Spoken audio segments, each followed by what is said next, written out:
अगर आप किसी चीज को सच में पाना चाहते हैं तो ये सारे बहाने, जैसे कि समय नहीं मिला, बहुत काम है, मुझे याद नहीं रहता, आलस आता है, मन नहीं लगता, ये सब बकवास है, इनकी कोई अहमियत नहीं है। कभी सोचा है कि ऐसा कैसे होता है कि परीक्षा से एक दिन पहले आप 10 चैप्टर पढ़ लेते हैं, लेकिन उससे पहले एक दिन में एक चैप्टर भी नहीं पढ़ा जाता? क्या अचानक से आपके अंदर कोई शक्ति आ जाती है जो आपको एक रात में पूरा सिलेबस खत्म करवा देती है, जबकि उससे पहले आप पूरी तरह से आलसी बने रहते हैं और बहानों में घिरे रहते हैं। दुनिया की अच्छी चीजों में आपका मन नहीं लगता, लेकिन गेम खेलते समय, सोशल मीडिया पर घंटों बर्बाद करते समय या अपने पसंदीदा हीरो की फिल्म देखते समय आपका मन क्यों लगता है?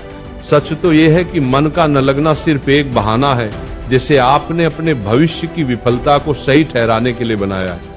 तो अब आपके पास 2 रास्ते हैं, या तो उस क्षेत्र में अपना भविष्य बनाओ जिसमें आपका मन लगता हो, या अगर ये नहीं कर सकते तो हर तरह के बहाने को छोड़कर पढ़ाई में मन लगाओ, और इसके लिए आपको कुछ भी करना पड़े। आप तैयार रहिए, भले ही आपको अपना मोबाइल कचरे के डिब्बे में फेंकना पड़ जाए, भले ही किसी जानकार व्यक्ति के पैरों में गिरकर उनसे सीखने की भीख मांगनी पड़े, भले ही अपनी रातों की नींदें त्यागनी पड़े, भले ही समय बर्बाद करने वाले हर दोस्त से दूरी बनानी पड़े, या शायद कुछ समय के लिए इस दुनिया से संन्यास लेना पड़े, जब तक आप बहानों की दुनिया से बाहर नहीं निकलेंगे आपको मंजिल नहीं मिलेगी। एक कड़वी सच्चाई बताऊं, आप किसी से भी पूछ लो कि पढ़ाई में मन कैसे लगेगा, आपको हजारों सलाहें मिलेंगी, लेकिन कोई भी तरीका आप पर काम नहीं करेगा।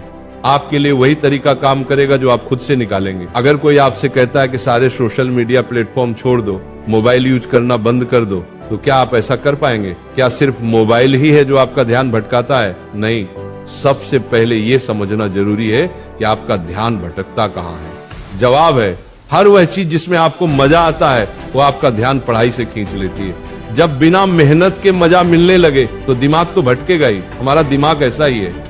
जो इंसान आपको आपके लक्ष्य और सपनों से दूर करे वो आपका दोस्त नहीं हो सकता। जो आपको गलत रास्ते पर ले जाए वो आपका दोस्त नहीं हो सकता। हो सकता है आज आपको ये बात समझ ना आए, लेकिन एक न एक दिन आप इसे जरूर समझेंगे। पर ध्यान रहे, जब तक आपको ये बात समझ आएगी तब तक बहुत देर हो चुकी होगी, और तब इसे समझने का कोई फायदा नहीं होगा। अगर आप सोचते हैं कि फेसबुक, इंस्टाग्राम पर अच्छी अच्छी डीपी लगाने से आपकी सच्चाई छिप जाएगी, तो ये आपकी भूल है, क्योंकि कागज के फूल सिर्फ सजावट के काम आते हैं, जबकि असली फूल ही महकते हैं। इसीलिए दिखावे की जिंदगी से दूर रहो और असली चीज पर मेहनत करो। किसी चीज से भागो मत, बल्कि उसका सही इस्तेमाल करो। ऐसे लोगों से दोस्ती करो जो तुम्हारा पढ़ाई पर ध्यान न भटकाएं, बल्कि तुमसे सिर्फ पढ़ाई के बारे में बात करें। आग से खाना भी पका सकते हो और खुद को भी जला सकते हो। मोबाइल का सही इस्तेमाल भी कर सकते हो या इसे खुद को बर्बाद करने दे सकते हो। ये सिर्फ आप पर निर्भर करता है। हमेशा कुछ नया सीखो, इससे सीखने में तुम्हारी रुचि बढ़ेगी। जब जिंदगी का कोई लक्ष्य बनाओगे तभी पढ़ाई में मन लगेगा। आप खाली समय में गेम खेलने की बजाय अच्छी ऑडियो बुक सुन सकते हैं। इनसे आप अपने जीवन के लिए एक लक्ष्य तय कर पाएंगे और फिर आपका मन पढ़ाई से कम भटकेगा। अगर तुम्हारा पढ़ाई में मन नहीं लगता तो इसका सीधा मतलब है कि तुम्हारी जिंदगी का कोई मकसद नहीं। अपने सपनों और लक्ष्यों को लेकर तुम्हारा विजन क्लियर नहीं है और तुम अपनी जिंदगी को लेकर बिल्कुल भी गंभीर नहीं हो।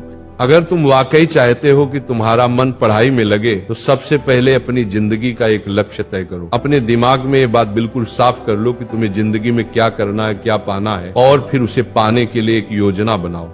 इस लिस्ट को अपने मन में बिल्कुल साफ रखो कि उस लक्ष्य को पाने के लिए तुम्हें क्या क्या करने की जरूरत है। और अगर उस लिस्ट में पढ़ाई का नाम आता है तो फिर आप पढ़ाई से भाग नहीं सकते। नहीं, आपका मन भागेगा, क्योंकि तब आपको उसकी जरूरत समझ में आ जाएगी। आपने सुना होगा कि जरूरत इंसान से सब कुछ करवा लेती है, चाहे वह करना चाहे या न करना चाहे। अगर जोर से प्यास लगी है तो आप ये नहीं कहेंगे कि गिलास उठाने का मन नहीं करता, बल्कि आप किसी भी तरीके से पानी पीना चाहेंगे। आज भले ही तुम्हारा पढ़ाई में मन नहीं लगता, लेकिन जब जरूरत पड़ेगी, मजबूरी होगी, तो तुम्हें ऐसे ऐसे काम करने पड़ेंगे जो तुमने सपने में भी नहीं सोचे होंगे। अगर तुम ये नहीं चाहते कि तुम्हारी जरूरत तुम्हारी मजबूरी बन जाए, अगर तुम भविष्य में लोगों के सामने गिड़गिड़ाना नहीं चाहते, अगर तुम ऐसे काम नहीं करना चाहते जो तुम्हें अपनी नजरों से गिरा दें, तो आज खुद से 3 सवाल पूछो। तुम्हारा जीवन में लक्ष्य क्या है? लक्ष्य को तुम क्यों पाना चाहते हो? तुम्हारे लिए पढ़ना क्यों जरूरी है? जब तुम अकेले में ध्यान से सोचोगे तो तुम्हें सही जवाब जरूर मिलेगा।